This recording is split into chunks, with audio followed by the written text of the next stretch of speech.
Chun borrows a mountain of cash from the mafia, buys the most expensive ice creams, hires the most expensive contractor to build his safe house because only he knows that the apocalypse is coming, so there won't be any need to pay anyone back. Lujing Pedestrian Street, March 2nd, 2030. The place was unusually quiet, and inside a dim little room off the street, someone's voice cut through the silence, asking a kid if he had any idea what borrowing 5 million from him really meant. When the lights flicked on, the speaker revealed himself, Zhang Yang, the boss of the Dahai gang and the man behind the Luchong underground bank. The kid standing before him was clearly nervous. He kept insisting that he understood that as long as brother Zhang was willing to lend, even high interest was fine. Behind Zhang, a row of bodyguards stood like carved statues, each one more intimidating than the last. Zhang Yang calmly named his terms. 4% interest, 5 million borrowed, 7 million due in half a year. He told the boy to write the IOU for 7 million and hand over collateral of equal value. Chun, the kid, hurriedly produced a document, the deed to his house. Zhang glanced at it and commented aloud that the place was old and only worth around 3 or 4 million at best. But in his mind, he was already laughing. A large flat over 140 square meters being used as collateral for a loan shark? A fat sheep had practically walked into his hands. Then he casually said that 5 million couldn't be lent out based solely on that house. The moment Chun heard that, he panicked, clasping his hands together as if praying. He begged not to lose the deal, saying 4 million would work too, that a fortune-telling master claimed his luck was soaring, and he'd surely earn several times the amount back. Zhang lowered the offer to 3.5 million, pretending it was the highest he could go. Inwardly, he sneered at how easily a young gambler could be hooked. Chan, however, reacted as if he'd just been saved from drowning, thanking Zhang with overwhelming enthusiasm and promising to repay him soon. Zhang then adjusted the final terms. Repay 4.9 million in 3 months, or the house would automatically belong to him. If Chen agreed, he could write the IOU immediately and receive the funds within 3 days. Chun said there was no problem, just that he had one condition of his own. The moment he said that, Zhang's curiosity sharpened, and he leaned in to listen. 10 minutes later, Chun walked out of the room with a bright, satisfied smile on his face. From inside the room, a cheerful voice called out, thanking Chun for his patronage and telling him to take care. On his phone screen, a massive deposit lit up. Ding! Mobile account received 3.5 million yuan. Chun couldn't hold back the quiet laughter in his mind. To him, the whole situation was almost comical. In a month, the apocalypse would descend. Who in their right mind would still bother paying back a loan at that point? With the money finally in his hands, his thoughts immediately shifted to preparation. He had no intention of reliving the nightmare from his past life. Back then, a catastrophic natural disaster had struck Blue Star, reshaping the entire planet's ecosystem. Intense solar radiation pushed global temperatures to a horrifying average of 50 degrees Celsius, plunging humanity into a high-temperature apocalypse that lasted 30 days. Humans, animals, nothing survived unscathed. The world had been thrown into chaos. Meanwhile,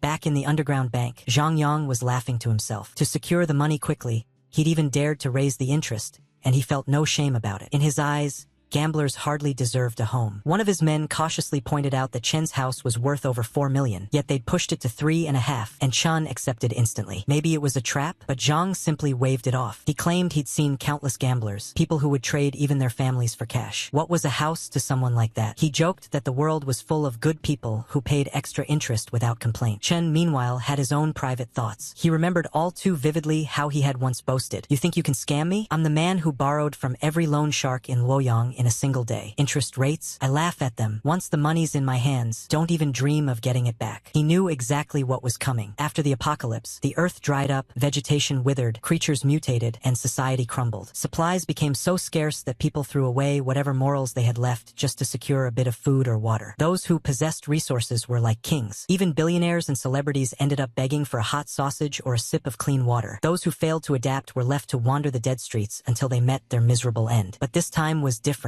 He had been reborn. He had foreknowledge. And before disaster arrived, there was still enough time. Time to prepare, time to build, and time to make sure he would never suffer like he once had. Chun eventually wandered past a group of girls who were giggling together, and the sight caught his attention. He recognized the boxes in their hands and immediately thought to himself that this must be the legendary ice cream assassin, the kind of luxury treat said to be even pricier than the so-called noble of ice creams. He stared for a moment, remembering how, in his past life, he never dared buy one for himself. Instead, he had wasted money treating that woman Lu, wenching to it again and again. Feeding such high-end ice cream to her felt more wasteful than feeding it to a dog. The more he thought about it, the more his chest tightened. Fine then, this time he was going to enjoy it. Without hesitation, he marched straight in and cut the line, stunning the group of girls behind him. He raised his voice and called out, "Hello! Give me 10 of every type of ice cream you have. Thanks." The girls were left blinking in disbelief. Whispers rippled through them. Was he serious? Could he even afford it? And wasn't he ridiculously handsome while ordering? Their impressions shifted instantly, and their eyes practically sparkled at him after such a bold display. The receptionist, however, had her own concerns. She thought the very thing they had been giggling about earlier, this ice cream assassin, wasn't cheap. And this handsome guy didn't look like someone from a wealthy family. She hesitantly asked again if he was serious, reminding him that 10 of each category would exceed 20,000 yuan. Chun simply kept a straight face. One of the girls clicked her tongue and mocked him outright, saying that with those shabby clothes, if he could really afford it, she would kowtow to him right there in public. Chun glanced at her calmly and asked whether she meant those words. She fired back, asking if he seriously expected her to kowtow to him and what level he thought he was to act so pretentious. Chen's smirk only widened. He told her he had tried to give her a way out, but she had insisted on jumping in herself. Now she was definitely kowtowing today. Even Jesus couldn't stop it. He declared that much with confidence. The girl sputtered in frustration, completely thrown off. Chun then turned back to the counter, still wearing that amused smirk, and told the staff to package all the ice cream by portion. He would take everything. He lifted his phone and showed the completed payment transaction. The receptionist nearly froze on the spot. After staring at the screen, she stammered that she needed to call the manager and asked him to wait a moment. The manager hurried out the moment he heard the commotion. Introducing himself as Fei Qi, he politely asked what Mr. Chen needed. Chun glanced around the store and casually told him to calculate the total cost of all the ice cream in the shop, adding that they didn't need to stay open for business today. Manager Fei froze for a second, then quickly checked his tablet. With a respectful bow, he asked Chun to wait a moment. Inside, however, his thoughts were spinning. Who exactly was this young master? With a single sentence,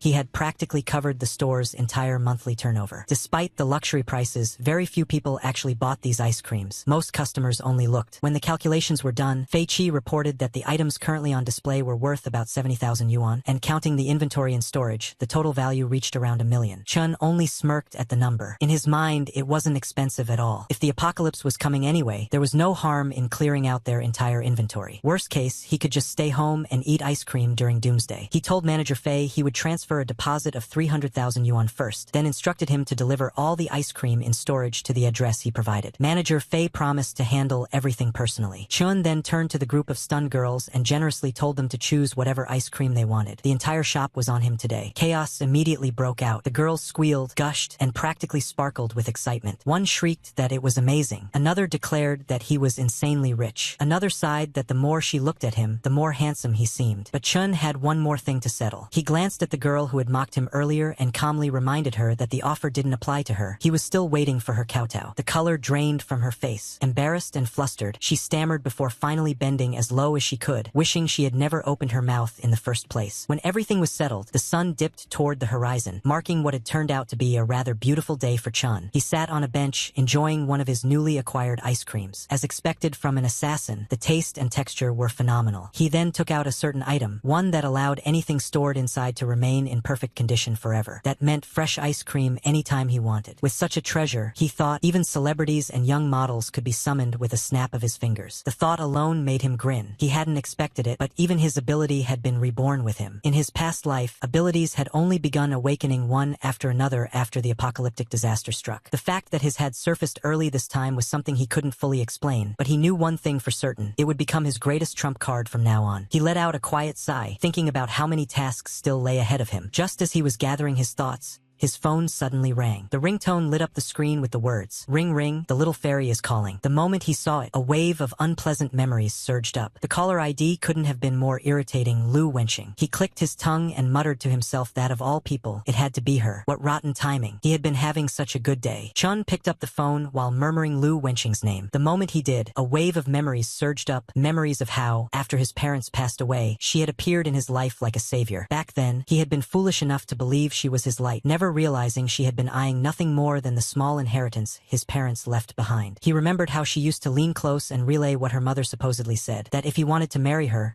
the fully paid apartment in the city center had to be put under her name, along with a bride price of 880,000 yuan. To him now, it was obvious she had been a bottomless pit, reaching out again and again until his savings were drained. She always justified it by claiming it was all for their little family, and even encouraged him to sell his family's old house, saying it was outdated anyway. Eventually, she had even pushed to sell the ancestral home passed down for generations just to secure that luxury apartment she wanted. He recalled a moment later in their relationship when he had been shoved to the ground while she introduced him to a so-called young master, saying he was the person she had mentioned, the one who supposedly met the requirements for special materials. That was the instant he finally understood the truth. During the apocalypse, he had done everything he could to protect her, but she had sold him out to a stronger backer without hesitation. The backer had taken one glance at him and commented that there was nothing special about him, wondering aloud if they really needed to bother devouring someone like that. In the end, he hadn't even left behind a complete corpse. Now, with a second chance in hand, Chun simply smirked to himself. Since Lu Wenqing had come looking for him on her own, he felt it was only right to settle the old score. Later, at a high-end hotel, he answered her call with an affectionate tone, asking what was wrong. She explained that she had been out with friends and had accidentally lost a gold necklace she loved, claiming she was heartbroken over it. Chun immediately acted as though buying another was the obvious solution, but she insisted one wouldn't be enough and told him to buy 10 so she could rotate them. He played along, repeating her demand and pretending to agree easily. She asked when he had become so generous, and he replied that he had recently been lucky. He told her he had invested in virtual currency and made a small profit, so it was only natural to spend money on her. Hearing that, she sounded worried, asking if he had fallen for some scam, saying virtual currency seemed strange to her. Chun went on to explain that whether the investment was a scam or not didn't matter. She could simply watch whether he made money in the next round. He claimed that playing small had become boring and that he intended to go big this time by borrowing a substantial principal to invest even more. Since the loan required a witness, he asked her to help out, promising that once it was approved, he would give her 5% of the loan amount as compensation for her trouble. Just as he was speaking, a man's irritated voice sounded in the background, asking why she was taking so long to get ready. Lu immediately hurried to him, calling him honey and saying she would be done soon. Inwardly, however, she was comparing the profits. Spending a night with the older man earned her only 5,000 yuan, while simply signing a paper for Chun could earn her 50,000. To her, the risk seemed non-existent. It was just a signature, and she believed Chun Xiao to be too timid to ever trick her. Once the call ended, Chun thought to himself that he would be waiting for Lu Wenqing. After that, he shifted his focus to preparations, deciding it was time to build a fortress. He planned to turn the place into a structure of iron and copper within a month. He wanted bulletproof composite glass installed on all windows, along with hidden burglar bars, walls reinforced into 3-meter-thick bulletproof exteriors, and seismic fortification capable of withstanding intensity level 8 quakes. He continued listing requirements: 3-meter security glass, a full rooftop covered in solar panels with an independent energy system, air purification and filtration capable of blocking external toxins, an autonomous ecosystem with a 72-hour oxygen supply and internal water cycling devices, explosion-proof doors, and an access control system combining biometric and mechanical verification. The contractor, listening to all this, began to sweat, overwhelmed by the sheer scale of the demands. Inwardly, he wondered whether Chun was some kind of doomsday prepper suffering from apocalypse delusions, or whether he had simply watched too many sci-fi movies. Before he could say anything, Chun stepped closer with a serious expression and asked whether it couldn't be done, reminding him that his resume claimed he was a defense specialist who had designed safe rooms for top tycoons. The contractor tentatively mentioned that Mr. Chen's requirements were extremely unique and high-end, though the budget might be an issue. Inwardly, however, he was thrilled, already assuming Chun was another wealthy man brainwashed by doomsday theories, someone with money to burn. Before he could say more, Chun displayed a hefty sum and stated that he would put down a 1 million yuan deposit, and the contractor could name the remaining balance himself. The contractor was stunned. Being allowed to name the price sounded unreal, and in his mind he was already celebrating his luck, convinced he had just met a rich fool who could fund his path to financial freedom in one go. Chun shook his hand enthusiastically, adding that he valued materials and quality above all else, and everything needed to pass inspection. The contractor promised confidently that there would be no problem, assuring Chun that the place would be built solid as a rock. Meanwhile, both men were thinking the exact opposite of what they were saying. Chun was silently telling himself that once the apocalypse arrived, the contractor wouldn't even be able to find him, let alone collect any remaining payment. The contractor, on the other hand, was already planning how thoroughly he was going to overcharge him. Both sides were preparing to rip each other off without the slightest guilt. Later, Chun noted to himself that the fortress construction was settled. The next step was gathering supplies. Medicine, food, and daily necessities would be easy to acquire. The real threat in the apocalypse wasn't nature but the human heart after society collapsed. Cold weapons could be bought at any hardware store, but firearms, those capable of delivering fatal blows, were far more difficult to obtain. He pulled out his phone and began searching for underground channels that dealt in such items. After scrolling for a while, one particular message caught his attention. The seller claimed to have first-hand sources and access to hidden channels, boasting that there was nothing a buyer could imagine that he couldn't procure. He emphasized honest dealings and safety above all else. Chun immediately sent a reply asking how to purchase. The seller responded that he would send the address privately and instructed Chun to arrive that night at 8 p.m. sharp. Later that evening, Chun made his way to the designated location, noting as he walked that the seller had chosen a place bustling with people. He was still considering the implications when a sudden commotion caught his attention. A girl was sprinting desperately through the crowd, with several men shouting after her. One of them barked at her to stop, while another cursed furiously, demanding she halt. The girl, terrified, kept running. A moment later, she darted behind Chun as if seeking shelter. The pursuers grew even more agitated, one yelling that she should keep running if she dared, and another snarling that she must be tired of living to cheat someone in his territory. The girl pleaded for help, her voice trembling. Chun had originally intended to focus on his own plans for the night, but the moment he heard her voice and saw her face clearly,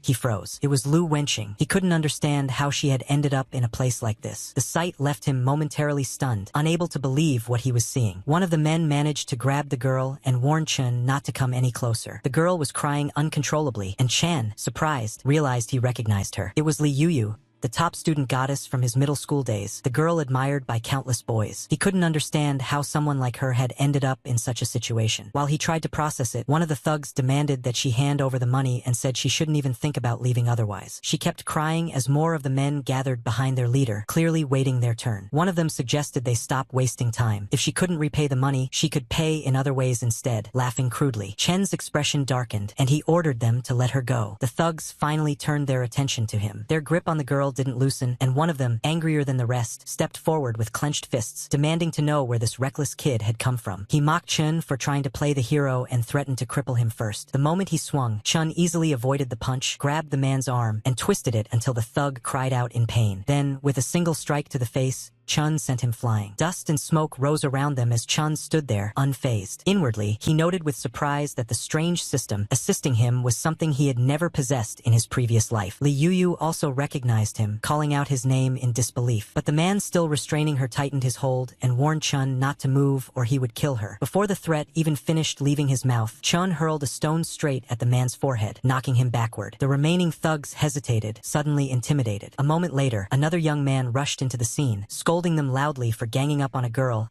and asking where their shame had gone. The thugs instantly cursed at him for interfering and charged. Chun and the newcomer fought side by side without needing to exchange a single word. When someone attacked from the front, Chun took him down with a punch. When someone tried to ambush from behind, the other guy blocked and countered. One by one, the punks collapsed, and even when they were down, Chun made sure to kick them away to keep them from getting up again. When the last of them fell, Chun gave a cold command for them to scram. At that moment, a notification echoed in his mind. Fear +1, panic +1, severe pain +1, despair +1, humiliation +1. Negative emotion value exceeded 10 for the first time. Spatial expansion authority unlocked. While the punks stumbled away in fear, another prompt echoed in Chen's mind, reminding him to harvest diligently so the ability could grow stronger. Chun found the concept of collecting negative emotions amusing and mentally noted how interesting this new power was. Li Yuyu, still shaken, sat on the ground and thanked him, saying she hadn't expected to meet him there. Chun helped her up gently, asked if she was hurt, and even handed her something to cover herself with. She expressed her gratitude again, but said she had urgent matters to take care of and needed to leave quickly. Chun simply reminded her to be careful. The young man who had rushed in earlier approached him enthusiastically, praising his hero saving the beauty moment and introducing himself as Mukong. When Chen heard the name, he realized fate had saved him some trouble. Mukong was exactly the person he had arranged to meet. Mukong was surprised and called it destiny, then excitedly struck a pose and said, "Sky King covers Earth Tiger." Chun responded by calling him a fool. Mukong froze, completely thrown off. A series of notifications immediately appeared in Chen's mind. Dumbfounded +1, dazed +1, awkwardness +1. Chun cleared his throat and tried to ease the moment by responding with another nonsense phrase, saying he meant it as a joke to lighten the mood. He even mimicked the silly pose to reduce Mukong's embarrassment. Mukong burst out laughing, calling Chen unbelievable, and then motioned for him to follow. They moved into a secluded area where Mukong opened a box filled with firearms. He explained that they were Russian-made, durable and reliable, but warned that they didn't come with many bullets, so Chun would need to use them wisely. Since Chun seemed skilled and interesting, Mukong offered him a friendship price, saying it was his way of forming a connection. Chun accepted and thanked him. Mukong added that Chen's movements suggested he was an expert, and if there were no further questions, they could finalize the deal. But before he could finish, Chun casually asked whether the gun came with a silencer, whether there was a warranty card, and if Mukong could throw in an extra box of bullets. Mukong was speechless. Internally, he wondered if Chun even understood what a friendship price meant. Items like these usually sparked bidding wars on the black market, often selling for twice the cost, and this guy was asking for warranties and freebies as if he were buying home appliances. Mukong felt himself grow more and more frustrated, thinking Chun might as well just rob him. A new notification flickered through Chen's mind, noting the spike in negative emotions. Shock +1, heartache +1, speechless +1. Seeing Mukong's face twist in pain, Chun quickly told him not to worry about it. If the extras weren't possible, he said they could forget it. He added that they would just follow the price already agreed on, and that he would transfer the money immediately. Inwardly, Chun marked the deal as complete. He now had supplies, weapons, and the beginnings of a fortress. Only one final piece remained. Later that night, inside an extravagant hotel suite, a woman in a red dress stood by the window, bathed in moonlight. When she turned, Chun wrapped an arm around her and complained that she had taken too long and kept him waiting on sore legs. Lu Wenqing asked whether the thing he mentioned was truly risk-free. Chun reassured her sweetly, claiming it was only a formality, and that he loved her too much to ever scam her. In her mind, however, Lu dismissed any notion of danger. She told herself that this pathetic simp nearly sold his own blood once just to buy her a handbag. He was far too busy worshipping her to dare deceive her. Later, at Boss Zhang's office, Zhang Yang praised her decisiveness and even complimented her handwriting as she signed the contract. She handed the documents back without a second thought. Zhang, on the other hand, was practically smirking inside. He thought she genuinely believed she was only acting as a guarantor, when in truth, the moment she signed, the debt legally became hers. And when she inevitably failed to repay it, he had other methods in mind for collecting, methods he was already imagining with satisfaction. Lu Wenqing continued watching him smugly, unaware of the trap she'd walked into. Meanwhile, Chun silently observed everything, thinking to himself that she was signing her own indenture contract. Her greed, foolishness, and self-confidence would end up paying off the remainder of his safe house's construction costs perfectly. Everything had gone smoother than he expected, and he silently thanked her. A short while later, the contractor proudly showed Chun the completed safe house. He assured Chen that every material used met the highest military standards: heat insulation, soundproofing, explosion-proofing, drill-proofing, even the structural strength to withstand multiple small-scale nuclear shockwaves. Chun acknowledged the quality and thanked him. The contractor laughed heartily and told Chun to call him whenever he needed more work. Finally, inside the finished safe house, Chun took a moment to sit down and relax. Just then, a broadcast echoed from his screen. Affected by unprecedented super-strong solar flare activity, the entire globe will experience continuous extreme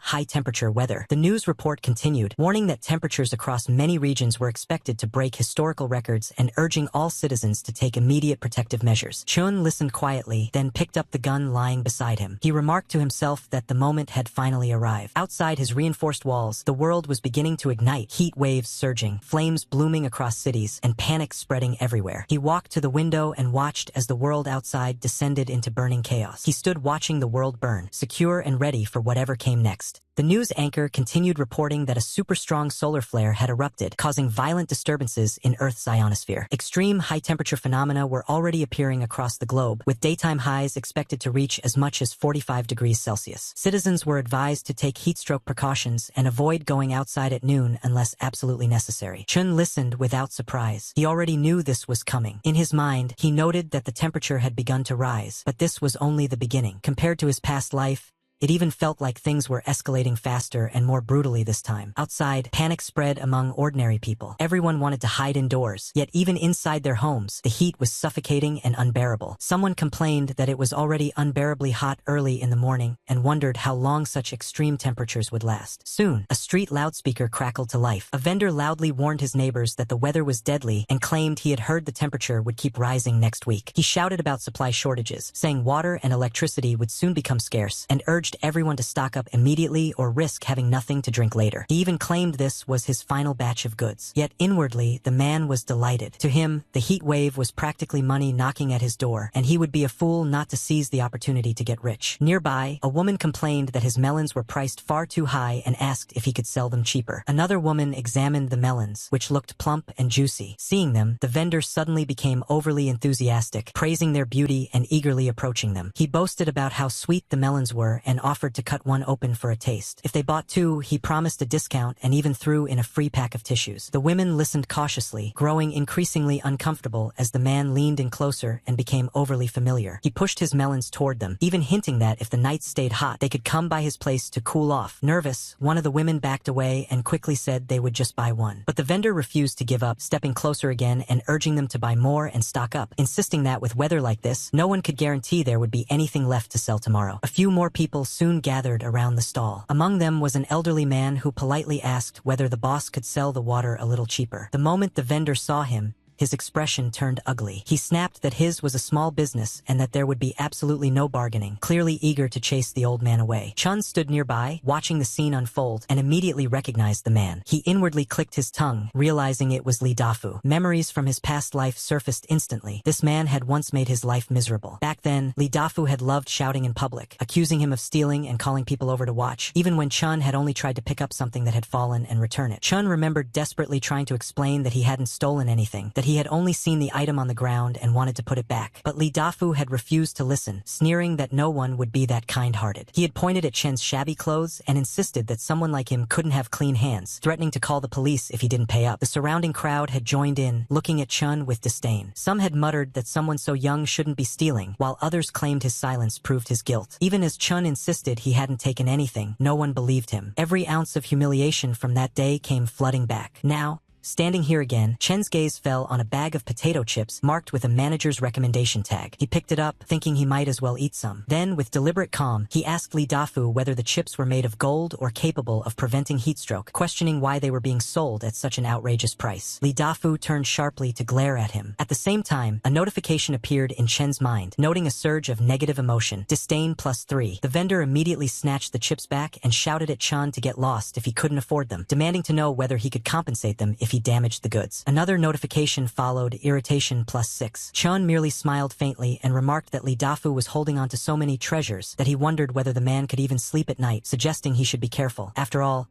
things had a way of getting stolen. Boss Lee suddenly felt as if he'd been cursed and flew into a rage, demanding to know who Chun was trying to hex. He threatened to beat him up, sneering that the heat must have fried his brain. Chun, however, calmly told him to settle down and casually asked whether he'd been suffering lately from insomnia, vivid dreams, weakness, and night sweats. That question caught Boss Lee off guard. He muttered that he did have some of those symptoms and even wondered if there might be a feng shui issue with his warehouse. Chun hushed him confidently, saying he'd known it all along and pointing out that Boss Lee's Intang looked dark. He explained that it was a typical case of deficiency. That was enough to completely set Boss Lee off. He cursed Chun back, shouting that Chun and his entire family were the ones with deficiencies and swung a fist at him. Chun easily dodged the punch. He casually picked up a lollipop, popped it into his mouth, and advised Boss Lee to take better care of his health. He warned that excessive anger damaged the body, especially someone in Boss Lee's condition. As he spoke, he tossed a few coins onto the ground and coldly remarked that if Boss Lee didn't pay attention, he might die young. He then turned away, savoring the sweetness of the lollipop, leaving Boss Lee staring at the money on the ground. A notification immediately rang out in Chen's mind, detected strong negative emotion, anger +20. As night fell, a stray cat passed through the streets with something clutched in its mouth. Inside his safe house, Chen gazed at the night sky and reflected on his past life, remembering how he had swallowed his anger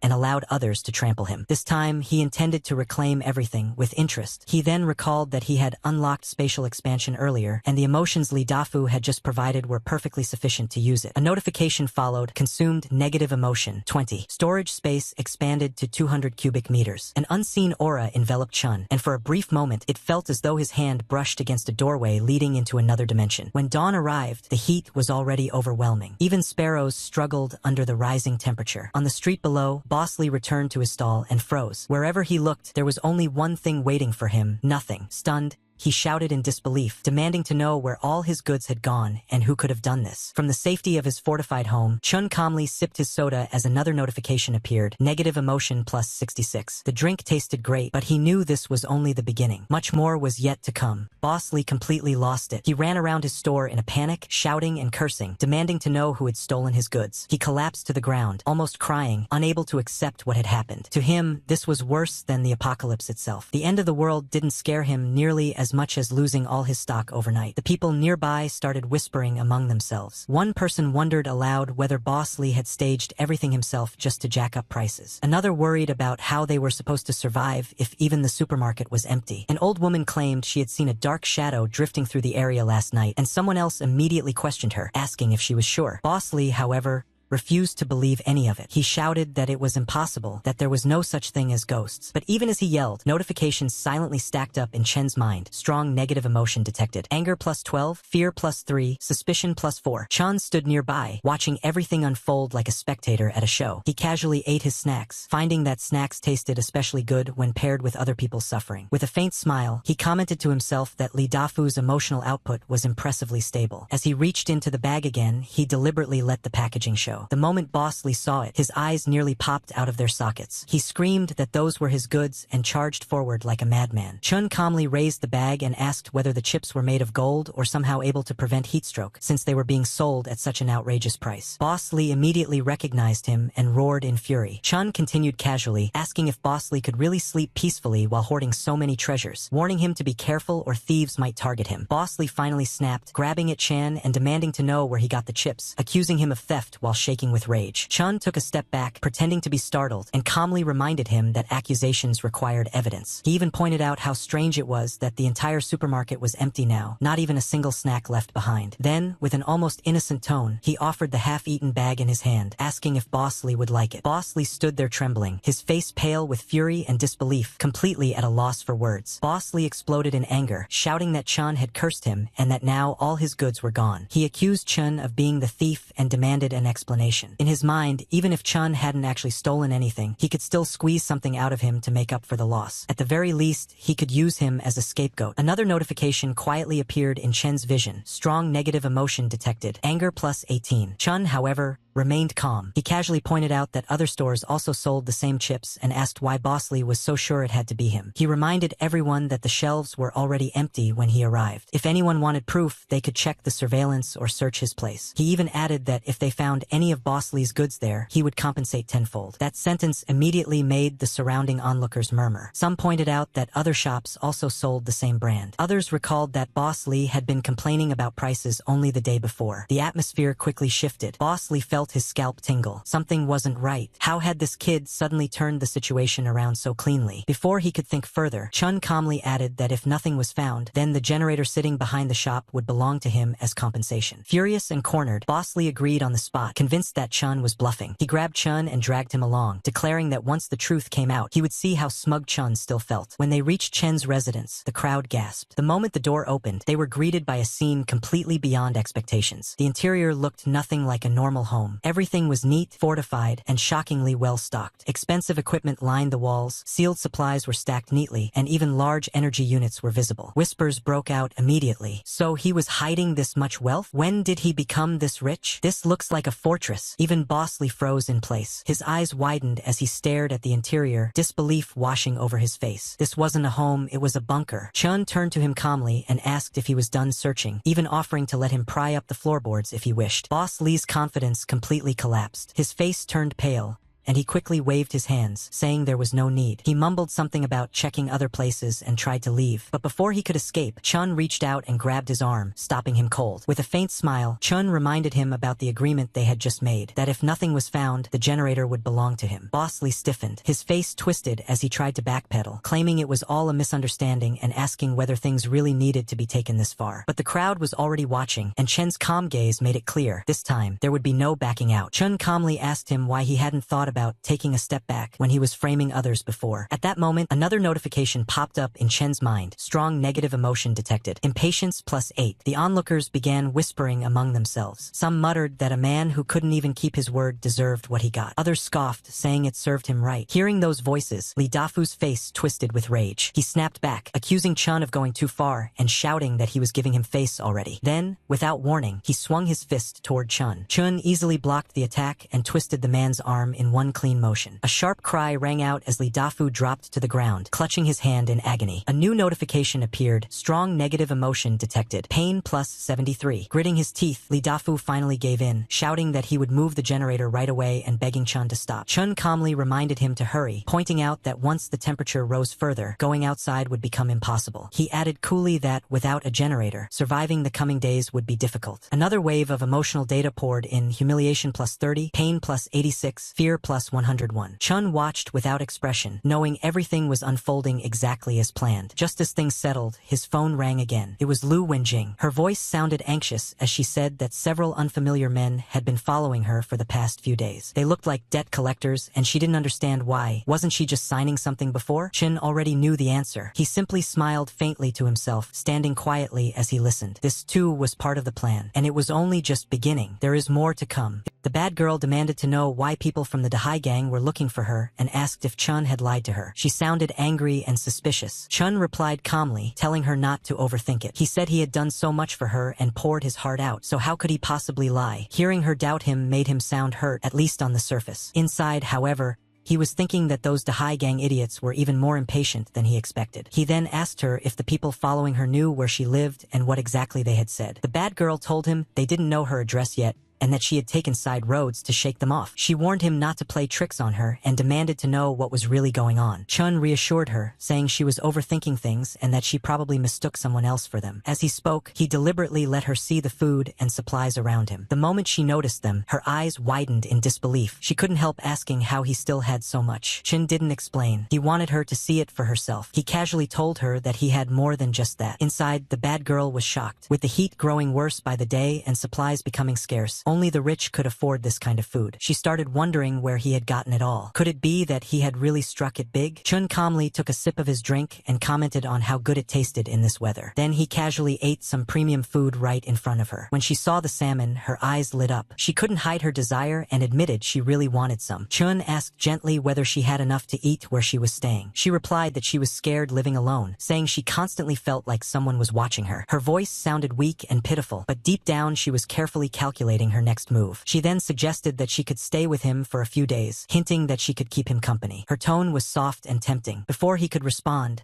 she ended the call. Chun lowered his phone slowly, a faint smile forming on his face. Hook, line, and sinker. Lu Wanjing, you really are too cheap. Chun called her back and told her that the weather was only going to get hotter. He reminded her that she had always said a girl shouldn't casually give out her address, acting all mysterious and refusing to let him visit. Now, though, he told her to send the address over. He said he would go pick her up later, once the temperature dropped a bit. The bad girl immediately changed her attitude. She said that times were different now, that the situation was special. Since he was her boyfriend, who else could she rely on if not him? She quickly sent over the address and told him to come get her. Chun told her to stay put and not wander around, reminding her to be good and wait for him. After hanging up, the bad girl smirked to herself. In her heart, she thought that a simp would always be a simp. Give him a bit of sweetness and he would come running, tail wagging. Meanwhile, Chin already understood everything perfectly. He thought about how she used to act all high and mighty, never letting him even step inside her community. Now, just for a bit of food, she was willingly handing over her address. The contrast almost made him laugh. He put his phone down just as a knock sounded at the door. A woman's voice called out, asking if she could come in. It was Auntie Wong from next door. He opened the door slightly, and she immediately started complaining that her air conditioner had broken and that it was unbearably hot. She said the children couldn't stand it anymore and suggested they come inside for a while, saying neighbors should help each other. Chun looked at her calmly and reminded her how, when he was younger, he and his mother used to pick up plastic bottles downstairs. Back then, she had pointed at them, called them beggars,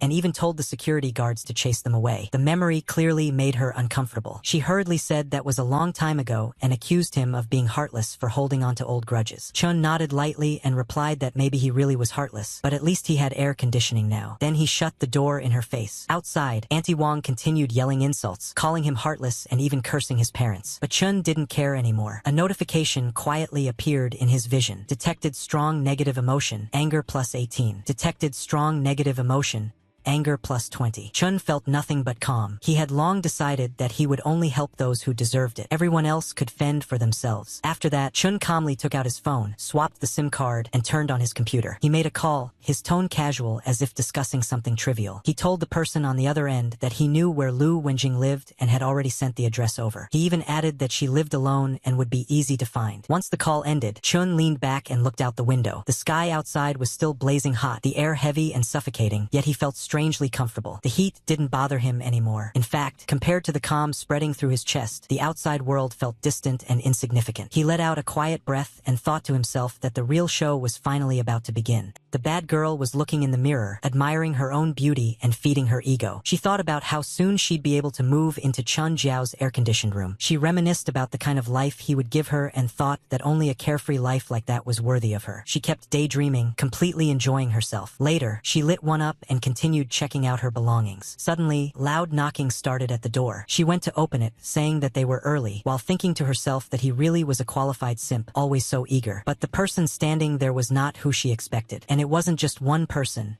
There were several of them. She immediately asked why they were here and how they knew where she lived. Before she could react, one of the men pushed her aside and said that the money owed to the Dahai gang was due today. She quickly replied that the money was borrowed by Chen Jiao and that he was the one who tricked her into signing, telling them to go find him instead. The man calmly pulled out the contract and said it was signed clearly in black and white, and whoever signed it had to pay. No excuses. At that moment, she finally understood. The man she once thought was a brainless simp had already woken up and started using his head. The goon then told the others to search the place and take anything valuable. As they began rummaging through her things, she tried to stop them, but they shoved her aside. She cried out that she was calling Chen Jiao and that he would be here soon. One of the men ignored her and casually sat down on the couch, looking around at her jewelry. Seeing them touch her things made her panic. She didn't want to lose any of it. The goon looked over the items and said that this little amount wasn't even enough to cover the interest. He added that his brothers had come all this way in the heat and couldn't leave empty-handed. She desperately tried to stop them again, saying the money was with Chen Jiao, not her. The goon smirks as the woman says that he also has a lot of supplies and is coming to pick her up soon. She tells them to wait for him and then ask him for the money. But when she tries to call, all she hears is a cold, automated voice saying that the number she dialed is currently unavailable. She freezes for a moment, unable to believe what's happening. She tries again, panic rising, only to hear the same message again. No matter how many times she calls, no one answers. Her breathing grows heavy, sweat forming on her face as her expression slowly darkens. She wonders how this could be happening. She insists that he must be busy and didn't hear the phone, saying she'll call again right away. But the goon snatches the phone away and tells her she's really stupid. He says she actually believed that guy would pay for her and that it's obvious he sold her out. He adds that the man never planned to pay anything back from the start. At that moment, the bad girl finally realizes the truth. The one she thought was a fool was never a fool at all. This time, she was the one being played. She weakly asks what he's talking about. The goon tells her to shut up and stop struggling. She cries and tells them to let her go, saying they should go find Chen Jiao instead, because he's the one with the money and supplies. But the goon ignores her and drags her away. No matter how much she screams, no one comes to help her. This time, there's no one left to save her. All the bad things she once did to others are finally coming back to her. Meanwhile, Chen Jiao is calmly enjoying his drinks, while his phone keeps ringing beside him. He doesn't bother answering. In his mind, he thinks that Lu Wanjing should get a proper taste of the apocalypse. As night falls and people hide indoors to escape the heat, the goon drags the crying woman away. He asks her again what good things Chen Jiao has at his place. She tells him he has air conditioning, cold drinks, and plenty of food. She says that's where everything is and that she really has nothing left. Hearing this, the goon's eyes light up. He thinks to himself that this sounds like a big catch. Then he tells the others it's time to go. As they leave, the woman glares in rage and thinks about Chen Jiao, cursing him in her heart and wishing him a horrible death. She is about to begin her own revenge plot. In the night, a lot of people were moving around really hurriedly with a lot of weapons in their hands. A voice says, right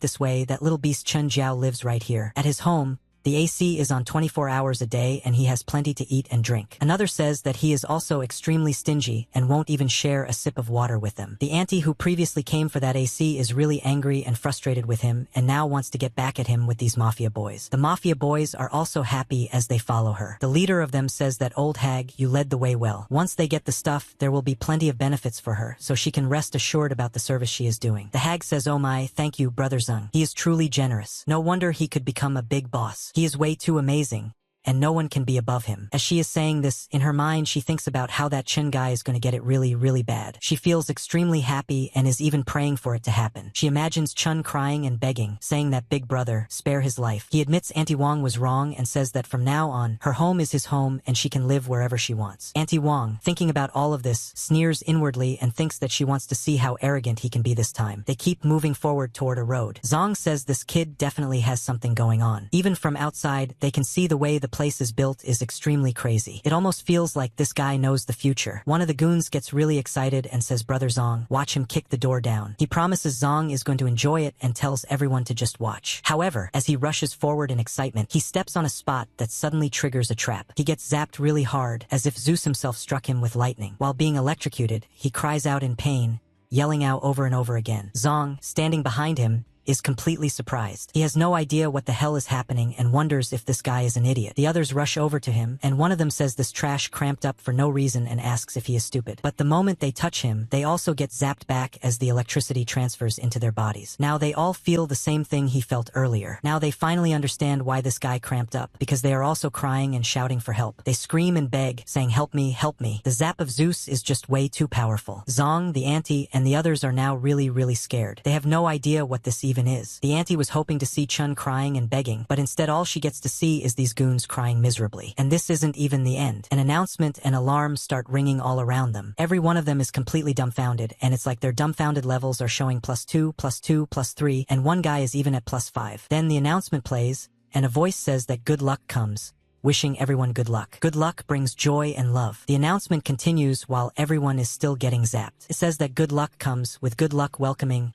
good luck thriving, and reaching the 4 C's. It repeats again and again as a chant. The electricity keeps rising as this announcement, prayer, and poem keeps getting sung. The guys keep crying and yelling about electricity. At this moment, Zong finally understands what's going on and immediately steps back. He now knows why this craziness is happening. Suddenly, a notification appears showing detected intense negative emotion shock +45, detected intense negative emotion panic +36, and detected intense negative emotion speechlessness +22. Chun is comfortably enjoying his cozy environment, watching all of this unfold on a screen. He casually says that their luck really isn't bad, since they managed to step right onto the protective electric grid with 1 foot. Zong immediately shouts back and tells Chun to stop talking nonsense. He says that paying back debts is a matter of principle, and if Chun returns the money, they'll call it even. He has already recognized Chen's voice. Then the auntie chimes in and agrees, saying that Chun has money to renovate but no money to pay his debts, and she questions how his parents even raised him. The hag still can't calm down at all and mutters that this one needs some special electricity. Chan, meanwhile, is leisurely eating his ice cream, watching everything while resting his foot on the table near the keyboard. He calmly tells Brother Zhang that the market price of his apartment is 4 million, which is more than enough to offset the 3.5 million debt. Then he continues through the speaker, saying that as for Lu Wenqing's debt, they should go find her instead, because it has nothing to do with him. After hearing this, Zong is extremely furious. In his mind, he thinks that right now supplies are king and everything else is nonsense. At the same time, Chen's voice comes through, and he says Brother Zhang should understand that a wise man submits to circumstances. He says that while he is in a good mood, they should part on good terms. He warns that if they keep looking for trouble, he won't be this polite anymore. After saying that, he presses the red button. The electricity instantly increases, and the goons start crying and screaming. They shout that it hurts, that they can't hold on anymore, and beg their boss for help. They are clearly suffering badly. Then the notification pops up, saying detected intense negative emotion pain +63, and detected intense negative emotion despair +77. Zong is truly scared now. He has no idea what kind of thing he has run into, so he chooses to retreat. While running away, he shouts that Chun Xiao should just wait because the Dahai gang won't let him off, even though they are fleeing like cowards. Another notification appears, saying detected intense negative emotion anger +78. As the gang escapes, the auntie becomes the next target. She is terrified and left all alone, standing there and staring at the apartment. The surroundings turn red as the environment grows more intense, and she has no idea what to do next. Her dream of seeing Chun Xiao beg and cry remains just a dream. As the temperature rises to 52 degrees Celsius, the whole area becomes deserted. No one wants to go outside anymore. For Chun, however, everything inside is cool and refreshing. He is enjoying life even more than before and casually watches TV. On the screen, the news anchor says that recently, cases of death from heat stroke have appeared in many places, and citizens are advised to avoid going out as much as possible. Suddenly, his phone vibrates with notifications. When Chun checks it, he sees Auntie Wong going crazy in the comments, accusing him of not being human and saying that he has food, drinks, and AC while just watching the elderly and children die from the heat. Another comment from a shopkeeper boss calls him selfish and says he isn't fit to be a neighbor. Another says that in extraordinary times, resources must be shared, otherwise he is a murderer. Another claims they are about to die from the heat and asks if he has no shame. Yet another demands that Chun Shao come out and give everyone an explanation. Chun calmly drinks his cold beverage and keeps swiping through the notifications. Then another system notification appears, saying detected intense negative emotion jealousy plus 99, detected intense negative emotion anger plus 101, and total negative emotion value has exceeded 1,000 and rewards are being calculated. Looking at this, maybe Chun could start thinking after getting these rewards about how he could even post a proposal in the group chat. He could suggest that anyone who teaches the old hag lady a lesson and that evil supermarket guy would get food and water for 2 days. It would be the same strategy they are trying to use now, but he believes it would work extremely well. Best of all, it would be fair punishment. If he really expands on this, he could control everyone. After that, maybe he could even share a little. In that case, sharing would actually be a great thing. Standing in front of his supplies, he takes out his phone and snaps quite a lot of pictures of all the crazy and amazing items piled up there. Then he posts them in the group chat and says that yes, his stockpile is indeed quite large, and if anyone wants some, they can sign up. Immediately, a lady replies and says she is signing up and begs him to share a little. The hag also speaks up and says little Chun should send some food over to Auntie because her legs aren't good. The shopkeeper boss demands that Chun bring him 2 cases of water first. Someone else quickly adds a sign up +1. But things aren't going to be that easy. Chun replies and says that everyone should understand he isn't running a charity. If they want anything, they need to exchange something of equal value. Otherwise, there's no deal and he refuses freeloaders. As soon as this message appears, the shopkeeper boss explodes and calls Chun a little brat, saying he's selfish and should hurry up and share the supplies if he still wants to be considered a good neighbor. The hag also jumps in, telling everyone to look at Chen's true colors and accusing him of refusing to save people who are dying. She curses him, saying he'll get his karma sooner or later and that she wants to see it happen. Another guy threatens Chun, saying that if they starve to death, he shouldn't think he'll have it easy either. Chun doesn't care at all. He simply puts his phone aside, completely unimpressed. He can't believe how useless these people are. Just then, a new notification appears,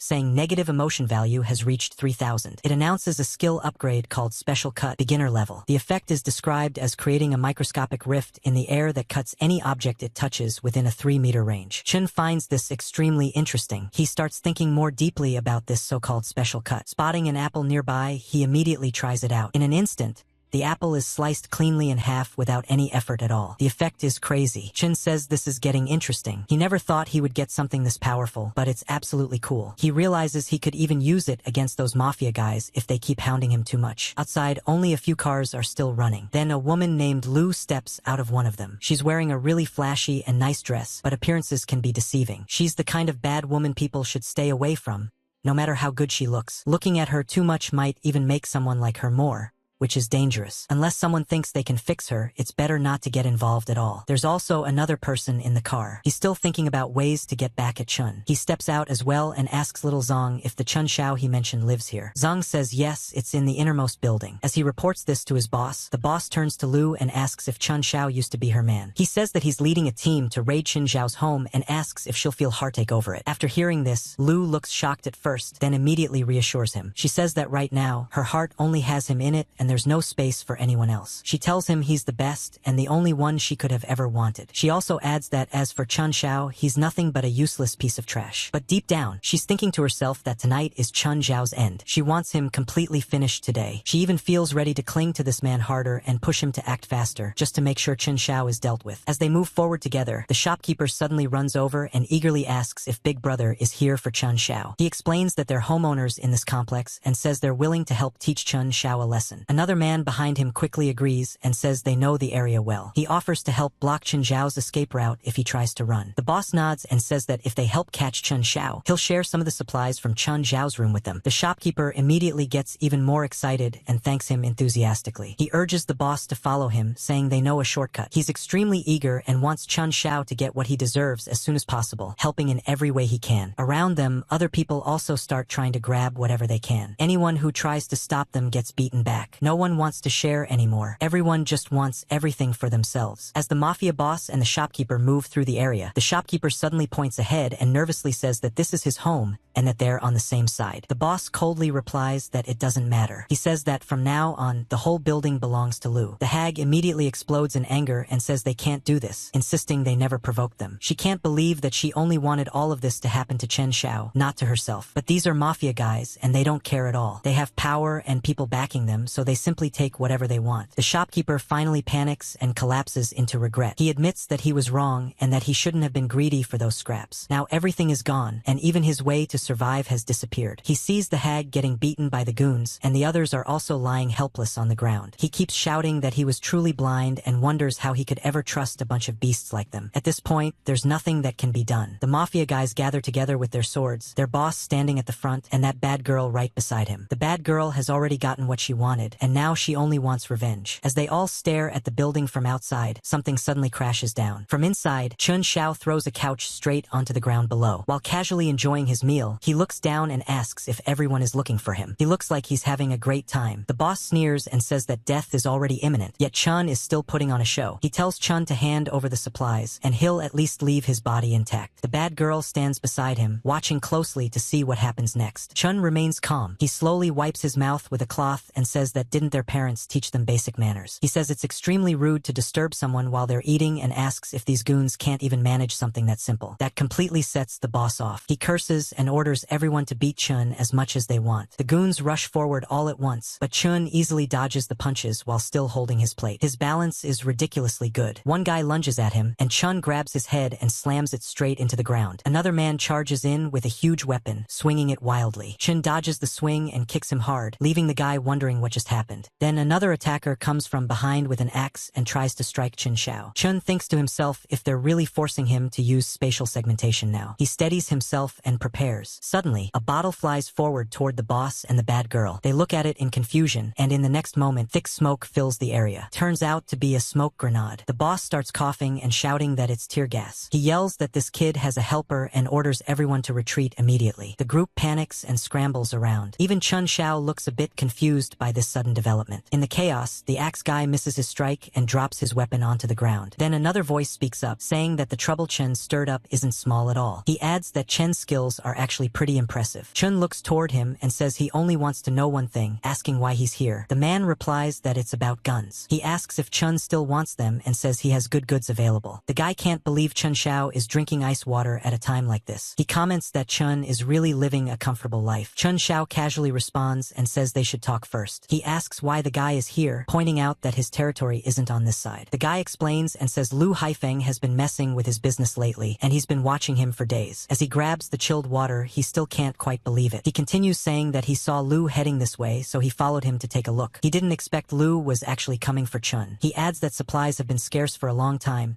yet Chun has such a big stockpile, and that kind of thing can't be done without special channels. Chin asks what exactly he's trying to say. The guy quickly clarifies that he's not trying to pry. He says Lu Haifeng has recently stockpiled a large amount of purified water, and he wants to cooperate with Chun to get that water. He explains that he's very familiar with the layout of Lu's underground business. Chun would find a way to get the water, then they would store it here first, and after that he would handle selling it. Chun thinks about it and realizes that as the temperature keeps rising, water really is hard currency now. He agrees that cooperation is fine, but says the profit split will be 9-1, with him taking 9 and the other guy taking 1. The guy reacts immediately and complains that a 9-1 split is basically robbery. At the same time, a notification pops up saying detected strong negative emotion shock plus 40. Chun calmly replies that if he's not willing, then there's nothing to talk about. The guy suddenly panics and quickly softens his stance. He suggests an 8-2 split instead and asks if that's acceptable, saying he still needs to eat too. In his mind, he thinks this guy is too calm and must have some kind of trump card. He knows that aside from Chun,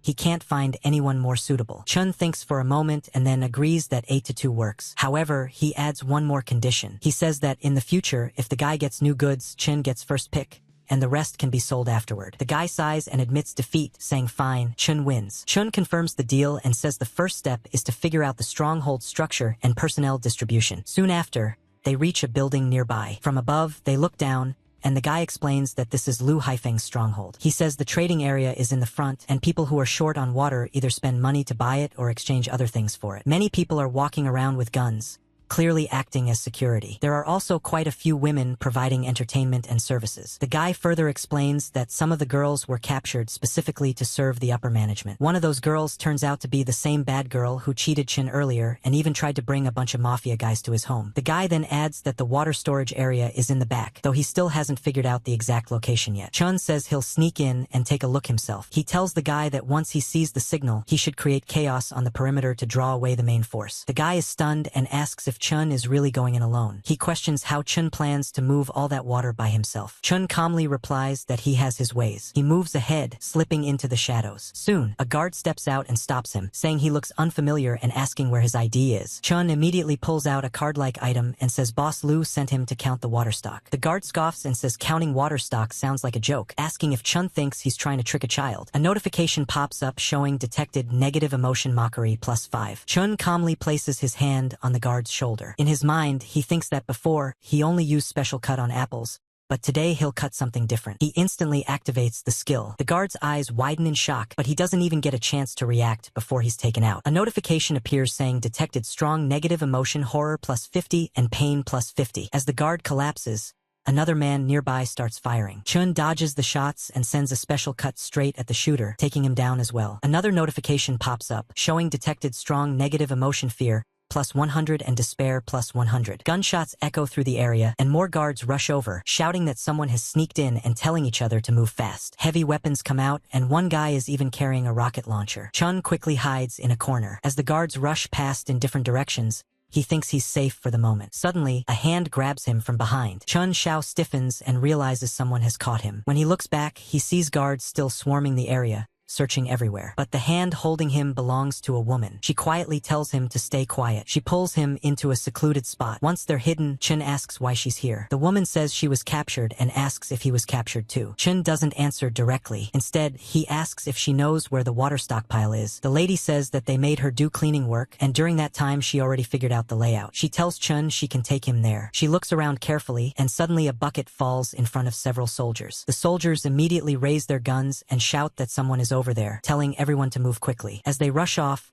the path ahead becomes clear for the lady and Qin Shao. The lady tells him to follow her and says there are no surveillance cameras along this route. They move as fast as they can toward their destination. When they get close, Qin Shao tells her to find a place to hide and wait for him to come back out. The lady obediently does as she's told. Qin Shao then starts preparing his attack. He gathers his aura and smashes the door open with a powerful punch, forcing his way inside. However, there are several soldiers waiting inside. One of them shouts, demanding to know who he is and how he got in, clearly furious. Qin Shao doesn't hesitate. The moment the man locks eyes with him, Chun uses his cut attack and takes him down instantly. A notification appears saying detected strong negative emotion shock +20, fear +20, and pain +20. As the lady hides and looks ahead, she starts worrying. She thinks that Chun Shao has been inside for a long time and wonders if nothing happened to him. She's really anxious and hopes everything is fine. But when she carefully looks inside, she's completely horrified. The place is full of destruction, and she can't believe what she's seeing. Everything looks wrecked. Suddenly, she notices a figure walking straight toward her. She panics, starts shouting, and is about to attack. Then she realizes it's Chun Shao. Chun calmly tells her that it's handled and says they should go. He immediately turns and starts walking. Then he pulls out a gun, points it into the air, and fires a shot. The bullet explodes midair. The lady is shocked by this, but Chun starts laughing because he knows exactly what he did. Outside, the guy sees the signal and immediately understands. He says that Chun Shao is really not bad and sounds genuinely impressed. He then starts his own plan of destruction. He throws several prepared bottles onto the ground, causing chaos and explosions everywhere. The entire area quickly catches fire. People start shouting about the fire and rush around trying to put it out. Just as planned, everyone is completely distracted. With the chaos spreading, Chun Shao and the lady easily move deeper into other areas. The lady points the way and says that going through the alley will lead them to the outskirts of the south gate. As they keep moving forward, another woman suddenly rushes up from behind and calls out to Chen Shao, begging him to take her along. It's the same bad woman. Chun immediately turns around and recognizes her. She pleads again, saying they used to be lovers, and asks him to take her for the sake of their past. She moves closer and promises that as long as he takes her away from this place, she won't hold it against him for using her name to take out loans. Chun coldly responds that she really doesn't understand the situation at all. Hearing this, the woman breaks down and starts crying. She says they force her every day, forcing her to serve old men. If she resists, they beat her, and if she tries to run, they catch her and drag her back. She says she has nowhere else to go and begs Chun to let her live with him, promising she'll do anything for him. Chun looks at her and reminds her of everything she did. He asks if she ever thought about today when she laughed at him for having no money, called him a simp, slept with old men behind his back, and even led Lu Haifeng straight to try and kill him. After hearing this, the bad girl suddenly becomes truly scared. In that moment, she finally realizes that what she has done is completely irredeemable. Chin thinks even deeper. In his mind, he recalls his past life and thinks that when she dismembered him back then, did she ever imagine that today would come? She had done far too many horrific things to him, and there is no way he can forgive her.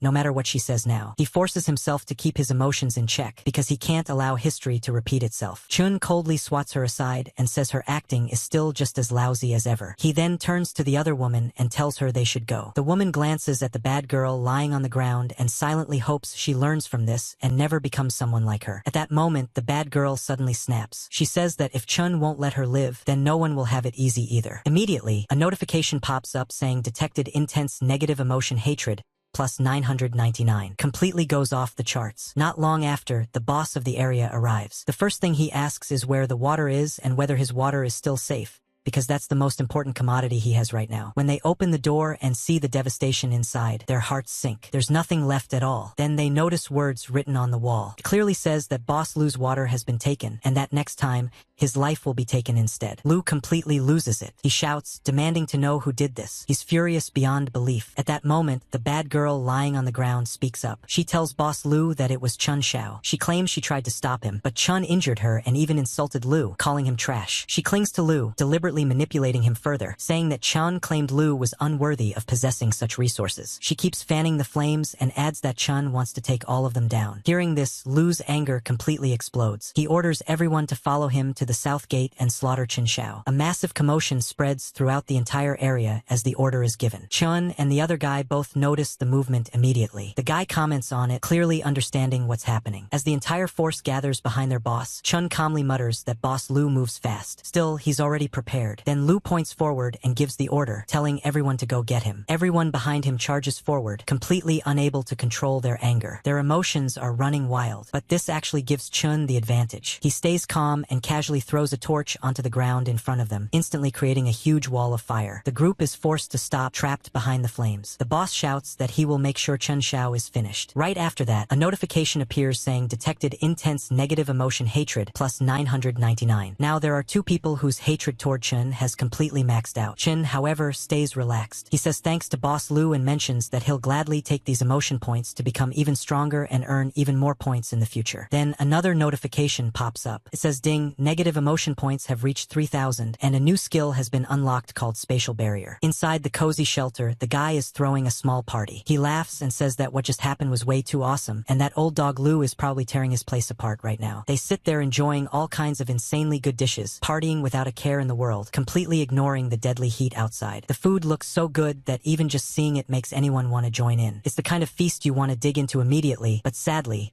unless there's real food in front of you, you can only imagine it. Still, the story goes on. After seeing all this, the lady sincerely thanks Chun Xiao. She says that if it weren't for him, she doesn't know how much longer she would have been trapped in that hellhole. She's extremely grateful and feels ready to do anything for him. She even offers to cook for him, saying she can make all kinds of food. She just wants to make him happy, because she knows guys like good home-cooked meals. Chan smiles and tells her they're old classmates, so there's no need to be so polite. He understands her gratitude, but he also wants her to relax, feel safe, and just take it easy here. The lady insists that it's not just politeness. She says he made her feel that there are still people in this world worth trusting. The guy then chimes in, saying that whole hero saving the beauty move was pretty impressive too. He jokingly asks Chun to give him the details, wanting to know exactly how he pulled it off. He can't believe Chun emptied an entire reservoir by himself and wonders if it's some kind of crazy magic. For a moment, the room falls into silence. Chun simply says that he has his ways and tells the guy he should focus on figuring out how to safely sell that much water instead. Hearing this, the guy freezes for a second, realizing Chun is right. Selling that amount of water without people noticing where it came from won't be easy at all. Chun then casually asks the lady about her life after junior high, mentioning that he never really heard any news about her after graduation. The lady hesitates, then explains that after graduation, her family ran into serious trouble. She says her parents went missing at the same time. As she talks, the memories overwhelm her, and she starts to panic again. Still, she pushes through,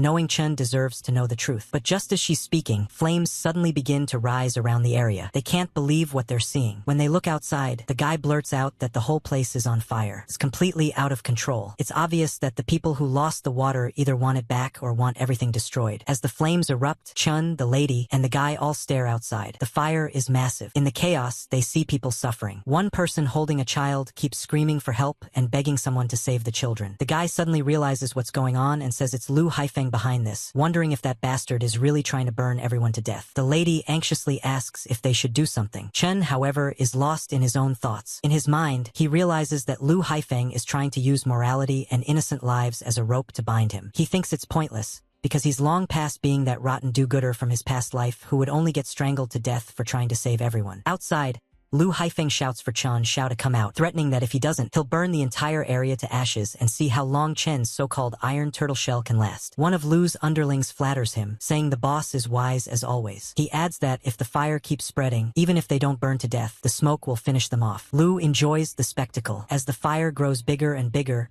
his mood gets better and better. In his mind, he thinks that this is what happens when someone dares to fight him. The flames continue to rise, and nearby buildings start collapsing, which only fuels the fire even more. Inside the shelter, the guy starts panicking. He says they can't keep staying there like this. He warns that the heat will conduct inside, and even if they don't burn, they'll either be roasted alive or suffocate from lack of oxygen. Chen just smiles. He already has a plan. In his mind, he thinks that in a high-temperature apocalypse, there's no way he would be stupid enough not to install the highest-grade fire protection system in his safe house. He prepared for this long ago. He even has random old PCs still running, like ones with Windows XP or something. Then he calmly presses a red button. And normally, when someone presses a red button, things are about to go very wrong. But this time, it's the opposite. Outside, devices activate and begin spraying fire control grenades. They work like massive fire extinguishers, releasing thick suppressant smoke across the area. As the smoke spreads, the flames rapidly die down. The guy just stands there in disbelief, completely stunned by what he's seeing. He says, "Holy crap, it's nano-grade aerogel." He can't believe Chen could even get his hands on something like that. He says this stuff is straight-up military grade and asks if Chen robbed an army or something. The lady is also completely stunned by what she's seeing. As the fire starts dying down, the boss outside grows more and more frustrated. He snorts and says this is just a desperate death struggle. But he's clearly prepared for this too. Suddenly, one of the guys nearby tries to sneak an attack on him, thinking the boss is distracted. The guy swings with all his strength, but it's useless. The boss is far stronger. He takes the attacker down easily and orders everyone to keep going. He says he doesn't believe Chen's junk can last forever. He's ready to drag this out. The man beside him panics and stutters, telling the boss that the fuel is almost gone. He says that white mist is way too vicious. At that moment, Chen's voice echoes out. He casually asks Boss Lu if he's done playing with fire and jokes about whether he wants to come inside for a glass of ice water to cool off. Right after that, a notification appears saying detected strong negative emotion anger, plus 888. The people who were standing around outside, hoping to enjoy the fire show, are now completely disappointed. With the flames dying down, there's nothing left to watch. Inside his head, the boss changes his mind. He decides that just killing Chen Xiao would be letting him off too easily. He realizes this house is fireproof, sturdy, and completely self-sufficient. In his eyes, it's the perfect shelter, and now he wants it for himself. Brute force didn't work. Fire attacks failed. So he decides there's no need to keep pretending anymore. He thinks that if that's the case, then no one should blame him for tearing away the last bit of civility he has left. As he looks toward the civilians nearby, fear spreads across their faces. Chen understands exactly what's about to happen, but he's already prepared for every possibility. His resolve is firm, and he's ready for whatever comes next. If you don't want to miss out what his resolve will bring next in this epic struggle, then subscribe right now and turn on all the notifications. As the fire burns nearby, the idiot boss shouts that Chen Xiao should get the hell out and look at all these people suffering because of him. The auntie immediately starts crying and screaming at Chen, calling him a damn little brat. She blames him for offending Boss Lu and dragging everyone down with him, telling him to come out. Another guy yells that Lu Haifeng is a bastard and says that if it really comes down to it, they'll rush out and fight him to the death. Chen thinks to himself that using other people's lives to blackmail him is the oldest trick. Unfortunately, in this world, being soft-hearted is no different from committing suicide. Lu sneers and says that since Chen wants to hide like a coward, that's fine, and he'll start with this old thing instead. He grabs an elderly man who is trembling and crying in fear. At that moment, a voice shouts that Lu Haifeng will die a horrible death for doing this. When Chen hears that voice and sees what's happening, he immediately recognizes it as Grandpa Wang. He remembers how this old man once brought him water and told him to survive, saying that as long as he was alive, there would always be hope. That memory finally sparks real anger in Chen. He turns and tells Mu Kong to stay inside and protect Yu, saying he's going to settle the score with Boss Lu. The others look at him in shock, but they also understand. As Chen walks out into the sea of flames, he calmly tells Lu Haifeng that whatever grievances exist are strictly between the two of them and have nothing to do with anyone else. Lu is still gripping the old man by the collar, a torch burning in his hand. After hearing Chen's words, he throws the old man aside and mocks Chen, saying he's finally willing to crawl out of his turtle shell. He asks if Chen wants to play the hero. He then lays out his conditions, telling Chen to pay back the money, hand over the water, and leave his life behind, and maybe he'll consider letting the others go. Chen responds coldly and says he has no interest interest in playing the hero. The two of them stare at each other intensely. Then Chun raises his hand and points straight ahead. He says that fighting and killing are boring and only damage one's karma. He adds that he heard Lu started out running a casino, so why not settle this the way Lu is best at? He proposes a bet. Chun says that if Lu wins, everything he owns will belong to him. But if Chun wins,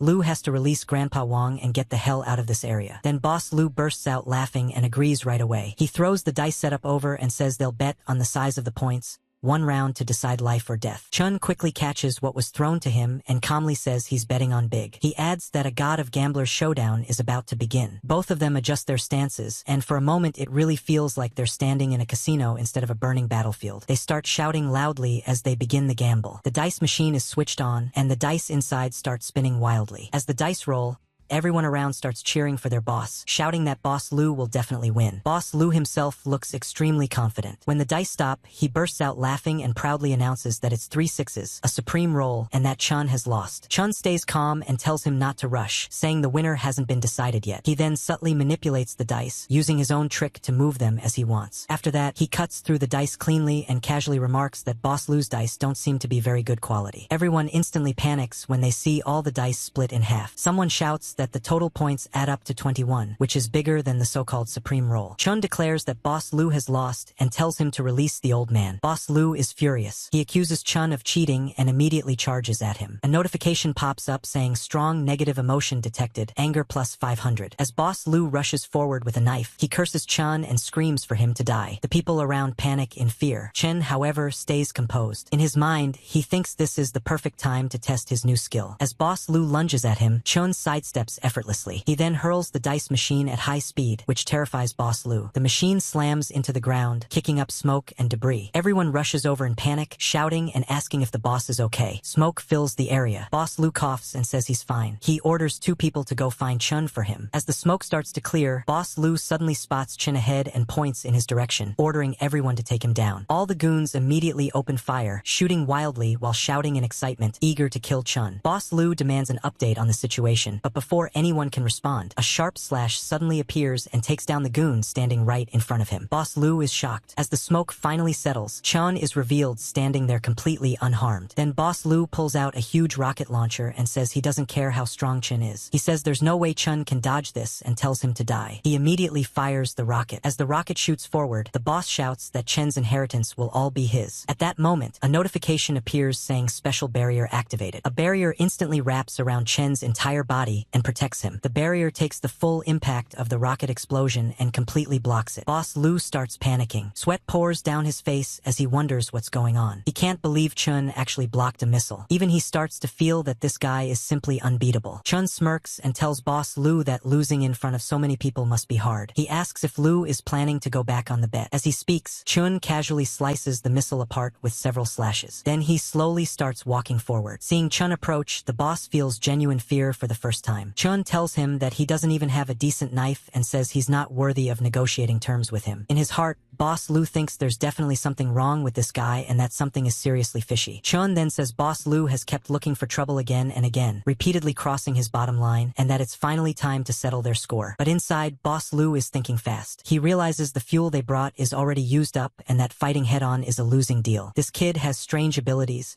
and his safe house is basically a gold mine. He decides it would be better to recruit Chen Xiao and earn back all his losses with interest. So even though he hates doing this, he forces a smile onto his face. With sparkling eyes and a fake friendly expression, he says that it's all a misunderstanding. He says they can be considered friends who got to know each other through a fight and asks Chun how about they make a deal. Boss Lu continues and tells Chun Xiao to listen to him. He says that killing him would only leave blood on Chen's hands and gain him nothing. He adds that in this world, human life is cheap, but he himself can help Chun survive and live better. He then brings up that he has a batch of medicine, all antibiotics like penicillin and cephalosporin. He asks if Chun understands how precious those things are right now. He explains that even a small infected wound can take a life. He offers to let Chun off the hook if Chun spares him, saying he'll split that batch of medicine with him. Chun Xiao listens carefully and then admits that in times like these, antibiotics really are hard currency. He tells Boss Lu honestly that he doesn't just have this one room and that the things he stored are far more than Lu could imagine. Hearing this, Boss Lu is shocked. He immediately points out that Chun only has food and water, and without medicine, even one illness could be fatal. He suggests cooperation and says that batch of medicine is stored in an abandoned factory in the West District, and only he knows the password. Chun stares at him coldly for a moment and then agrees, saying that tonight's matter ends here. He even puts his arm around Boss Lu's shoulder in a seemingly friendly gesture. Boss Lu hurriedly agrees,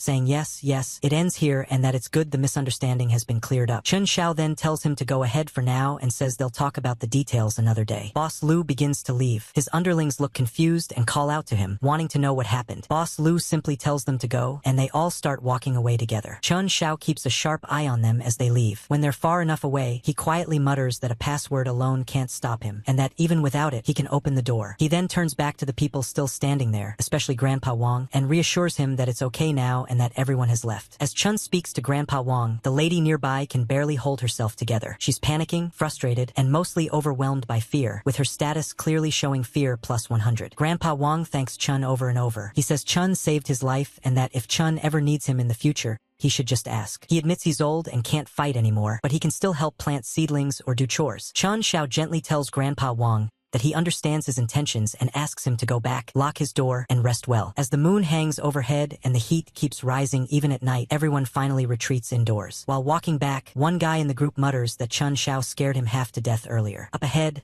Boss Lu is walking with them. He sneers and says that Chun Shao is just some reckless youngster. He scoffs at the idea of really splitting the medicine and says that talk of cooperation was nothing but a stalling tactic. He explains that he only wanted to stabilize Chen first. Once he figures out how to get his hands on Chen's supplies, he'll deal with him properly. He adds that if Chen thinks he can fight him, then he's still far too green. Hearing this, the underlings immediately start flattering him. One of them says the boss is wise. Another echoes the same thing and adds that Chun Shao dares to fight Boss Lu, and he probably won't live more than 3 days. Boss Lu's expression turns serious. He says that something is definitely wrong with Chun Shao. Even artillery shells couldn't get close to him, which makes no sense. He orders Pineapple Head to spend the next few days investigating Chun Shao carefully. But before he can say anything more, something suddenly strikes him hard and knocks him to the ground. The underlings are instantly terrified. One of them shouts to run. Another screams, asking if there's a ghost or something. None of them can believe what just happened. In their panic, they all scatter and flee, leaving Boss Lu lying alone on the ground. On a nearby building, a figure stands quietly with one hand extended. It's Chun Shao. He calmly says goodbye to Boss Lu forever. Later that night, a loud announcement echoes everywhere. It declares an emergency notification, saying the global high-temperature phenomenon is completely out of control. Multiple climate tipping points have been breached, and the ecosystem is on the verge of collapse. Authorities formally suggest that residents make a choice based on their situation. One option is to migrate north to the temporary shelters established by the government. The other option is to stay put and wait for rescue. The announcement repeats that this is not a drill. Chun Shao listens and thinks it through. He says going north to that so-called Pure Land will soon turn into a new purgatory. Waiting for rescue is an even bigger fantasy. In his mind, he knows the real nightmare has only just begun. As he thinks about the monsters, he calmly reflects. He thinks that before long, heat-resistant mutant beasts will start devouring everything created by civilization. He also knows that awakened humans will appear and form factions, fighting over resources and killing each other. He realizes that what he needs to do isn't just guard this safe house. He wants to turn it into the final fortress for survival in the apocalypse. Outside, many people are already starving. Someone shouts that they're starving to death and that their homes have burned down to nothing, asking what about Chun Shao. Another person yells that Chun Shao is occupying such a big, sturdy fortress all by himself, enjoying food, drinks, and air conditioning. Anger keeps building among the crowd. One man starts pounding on the door and shouts for Chun Shao to come out. He blames Chun for refusing to help earlier and says that because of that, everyone ended up like this. He demands an explanation. Others follow up, saying they've already decided that Chun must share the safe house. They claim everyone should take turns living there for collective survival,